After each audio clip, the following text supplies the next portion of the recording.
ત્યાં આટું મારવા ગયો એના સસરાની એક અઠવાડિયું રોકાણ. તે સવારમાં એના સાસુ કે તમે આવ્યા એને 8 દી થયા, ઓલા સોમવારે આવ્યા હતા, આજ પાછો સોમવાર છે. તો કે શું થઈ ગયું? તો કે હવે જાવું નથી. તો કે બસ વાહ સ્વાર્થ, અઠવાડિયામાં જાવું નથી? તમારી દીકરી અમારે ત્યાં 10 વર્ષ થયા છે. અમે કોઈ દી બોલ્યા અઠવાડિયામાં કે જાવું નથી? એના હાહુ કે ઈ તો પૈણીને આવી. તો કે હું ક્યાં ભાગીને આવ્યો છું?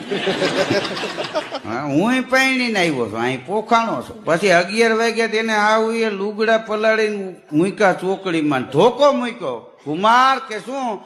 કે લુગડા ધોઈ નાખો. કેમ? ઈ કે અમારી દીકરી 10 વર્ષથી એની આખા પરિવારના લુગડા ધોવે.